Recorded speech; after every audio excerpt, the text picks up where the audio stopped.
ಇವತ್ತಿನ ಪತ್ರಿಕಾಗೋಷ್ಠಿಗೆ ಮಾಧ್ಯಮ ಸ್ನೇಹಿತರಿಗೆಲ್ಲ ತುಂಬ ಹೃದಯ ಸ್ವಾಗತವನ್ನು ಬಯಸ್ತೀನಿ. ಇವತ್ತಿನ ಪತ್ರಿಕಾಗೋಷ್ಠಿಯ ಉದ್ದೇಶ ಏನಪ್ಪ ಅಂದ್ರೆ, ಕಲಬುರಗಿ ನಗರದಲ್ಲಿ ಮಹಾನಗರ ಪಾಲಿಕೆ ವ್ಯಾಪ್ತಿಯಲ್ಲಿರ್ತಕ್ಕಂಥ ಸುಮಾರು ಗಾರ್ಡನ್ಗಳು, ಆಟದ ಮೈದಾನಗಳು, ಇವುಗಳನ್ನು ಭೂಗಳರು, ದುಡ್ಡಿದ್ದವರು, ಹಣವಂತರು, ಶ್ರೀಮಂತರು, ಕೆಲವು ಪುಡಾರಿ ರಾಜಕಾರಣಿಗಳನ್ನು, ಗುಂಡಾಗಳನ್ನು ಇಟ್ಕೊಂಡು ಅನಧಿಕೃತವಾಗಿ ಕಬ್ಜಾ ಮಾಡಿಕೊಂಡು ದೊಡ್ಡ ದೊಡ್ಡ ಕಾಂಪ್ಲೆಕ್ಸ್ಗಳನ್ನ ಕಟ್ಟುವಂಥ ಪ್ರಯತ್ನ ಮಾಡ್ತಾಯಿದ್ದಾರೆ. ಅದಕ್ಕೆ ಕೆಲವು ಉದಾಹರಣೆಗಳೇನಪ್ಪ ಅಂದ್ರೆ,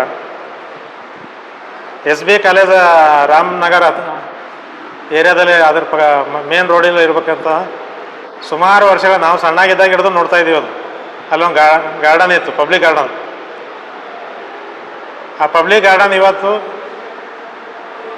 ದೊಡ್ಡ ಕಾಂಪ್ಲೆಕ್ಸ್ ಆಗಿ ಕಟ್ತಾ ಇದ್ದಾರೆ. ದೊಡ್ಡ ದೊಡ್ಡ ರಾಜಕಾರಣಿಗಳು, ಡಾನ್ಗಳ ಹೆಸರುಗಳು ಕೇಳಿ ಬರ್ತಾ ಇವೆ.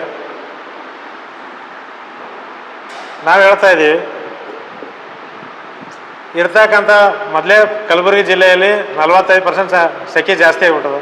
ಗಿಡ ಗಂಟೆಗಳು, ಗಾರ್ಡನ್ಗಳನ್ನು ನಾವು ಉಳಿಸ್ಬೇಕಾದದು, ನಮ್ಮ ಮುಂದಿನ ಪೀಳಿಗೆಗೆ ಅದನ್ನು ಉಳಿಸ್ಕೊಡ್ಬೇಕಾದದು ನಮ್ಮೆಲ್ಲರ ಕರ್ತವ್ಯ ಅದ, ಸರ್ಕಾರದ ಜವಾಬ್ದಾರಿ ಕೂಡ ಇದೆ. ಇಂಥ ಸಂದರ್ಭದಲ್ಲಿ SB ಕಾಲೇಜ್ ರಾಮನಗರದಲ್ಲಿ ಇರ್ತಕ್ಕಂಥ ಗಾರ್ಡನನ್ನು ಈಗಾಗಲೇ 3-4 ಜನರ ಹೆಸರಿನಲ್ಲೇ ದಾಖಲಾತಿಗಳ ಮಾರಾಟ, ತೊಗೊಂಬೋದು, ಮಾರೋದು ಎಲ್ಲನೂ ಆಗಿದೆ. ಅವ್ರು ಯಾರಿದ್ದಾರೆ ಅನ್ನೋದು ನಮಗೂ ಗೊತ್ತಿದೆ, ಕಲಬುರಗಿ ಜನತೆಗೆ ಗೊತ್ತಿದೆ. ನಮ್ಮ ಉದ್ದೇಶ ಅದು ಇಲ್ಲ. ನಮ್ಮ ಉದ್ದೇಶ ಏನದ, ಸರ್ಕಾರದೇನ ಭೂ ಕಬಳಿಕೆ ಆಗ್ಯದ ಗಾರ್ಡನ್ನ, ಆ ಗಾರ್ಡನನ್ನು ಸಾರ್ವಜನಿಕ ಅನುಕೂಲ ಮಾಡಿಕೊಡ್ಬೇಕು. ಅದನ್ನು ವಾಪಸ್ ಅದು ತನಿಖೆ ಮಾಡಿ ಸರ್ಕಾರ ಏನದ ಸಾರ್ವಜನಿಕಕ್ಕೆ ಅನುಕೂಲ ಮಾಡ್ಕೊಳ್ಳೋಂಥ ಗಾರ್ಡನ್ ವ್ಯವಸ್ಥೆ ಮಾಡ್ಕೊಡ್ಬೇಕಂತ ನಾವು ಹೇಳ್ತೀವಿ. ಅದೇ ರೀತಿ ಅದು ಒಂದೇ ಅಲ್ಲ, ಅದರ ಫೋಟೋಗಳನ್ನ ಕೂಡ ನಾನು ತಮ್ಮ ಹತ್ರ ಶೇರ್ ಮಾಡಿದ್ದೀನಿ. ರಾಮನಗರ SB ಕಾಲೇಜ್ ಹತ್ತಿರ ಅಲ್ಲಿಂದು. ಎರಡನೇದು ನೂತನ ವಿದ್ಯಾಲಯ NV ಕಾಲೇಜ್ ಎದುರುಗಡೆ ಧರ್ಮಸಿಂಗ್ ಸಾಹೇಬ್ರದ್ದು ಮನೆ ಎದುರುಗಡೆ ಒಂದು ಗಾರ್ಡನ್ ಇದೆ. ಎಲ್ಲರಿಗೂ ತಮಗೂ ಗೊತ್ತಿದೆ, ನಮಗೂ ಗೊತ್ತಿದೆ. ಆ ಗಾರ್ಡನ್ ಪಬ್ಲಿಕ್ ಗಾರ್ಡನ್ ಅಂತೇಳಿ ನಾವು ಅಂತೀವಿ. ಆದರೆ ನೂತನ ವಿದ್ಯಾಲಯದ ಸಂಸ್ಥೆಯವರು ಅದನ್ನು ತಮ್ಮ ಸ್ವಂತ ಖಾಸಗಿ ಆಸ್ತಿ ಅಂತ ಮಾಡ್ತಾರೆ.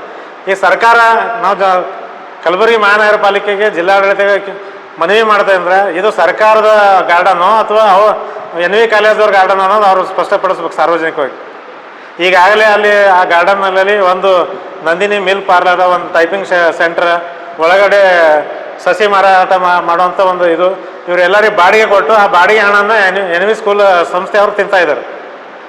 ನಾವು ಪಾಲಿಕೆ, ಮಹಾನಗರ ಪಾಲಿಕೆ ಆಯುಕ್ತರಿಗೆ ಕೇಳ್ತಾ ಇದ್ದೀವಿ, ಈ ಆಸ್ತಿ ಪಬ್ಲಿಕ್ ಸಾರ್ವಜನಿಕರದ ಅಥವಾ ಅವ್ರದ್ದು ಅನ್ನೋದನ್ನು ಕನ್ಫರ್ಮೇಷನ್ ಮಾಡಿ ಸಾರ್ವಜನಿಕರಿಗೆ ಅನುಕೂಲ ಮಾಡಿಕೊಡ್ಬೇಕು. ಮೂರನೇದೇನಪ್ಪ ಅಂದ್ರೆ, KHB ಕಾಲನಿಯ ಪ್ಲೇ ಗ್ರೌಂಡ್, ಅದು ಹೌಸಿಂಗ್ ಬೋರ್ಡ್ ಕಾಲನಿಯಲ್ಲಿ PNT ರೋಡ್ ಹತ್ರ, ಅಲ್ಲಿ ಅರುಂಧತಿ ಕಾಲೇಜ್ ಪಕ್ಕದಲ್ಲಿ, ಅಲ್ಲಿ ಕೂಡ ಮಕ್ಕಳ ಆಟ ಸಲುವಾಗಿ ಒಂದು ಗಾರ್ಡನ್, ಸರ್ಕಾರದ ಸಾರ್ವಜನಿಕ ಗಾರ್ಡನ್ ಇದೆ. ಆ ಗಾರ್ಡನನ್ನು ಕೂಡ ಆ ಶಿಕ್ಷಣ ಸಂಸ್ಥೆಯವರು ತಮ್ಮ ಸ್ವಂತ ಆಸ್ತಿ ಅಂತ ಬಳಸ್ಕೊಳ್ತಾರೆ ಅನ್ನೋದು ಆರೋಪಗಳಿವೆ. ಇದು ಕೂಡ ಈಗಾಗಲೇ ಅಲ್ಲಿ ಶಾಸಕರ ಇವರು ಅಪ್ಪುಗೌಡರು ಶಾಸಕರಿದ್ದಾಗ ಅದಕ್ಕೆ ಸುತ್ತ ಕಾಂಪೌಂಡ್ ಸರ್ಕಾರಿ ದುಡ್ಡು ಕೊಟ್ಟಿದೆ.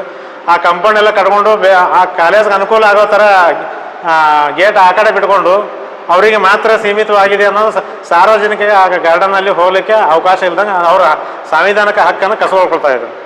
ಇದ್ರ ಬಗ್ಗೆ ಒಂದು ಮಾತು. ನಾಲ್ಕನೇದೇನಪ್ಪ ಅಂದ್ರೆ, ವರದಾ ನಗರ್ ಸನ್ ಇಂಟರ್ನ್ಯಾಷನಲ್ ಹೋಟೆಲ್ ಹಿಂದ್ಗಡೆ ಇರತಕ್ಕಂಥ ಸರ್ವೆ ನಂಬರ್ 88/2ರಲ್ಲಿ ಸಾಕಷ್ಟು ಈಗ GD ಅಧಿಕಾರಿಗಳಿಗೆ, ಆಯುಕ್ತರಿಗೆ ಸುಮಾರು ಸಲ ದೂರನ್ನು ಕೊಡಲಾಗಿದೆ.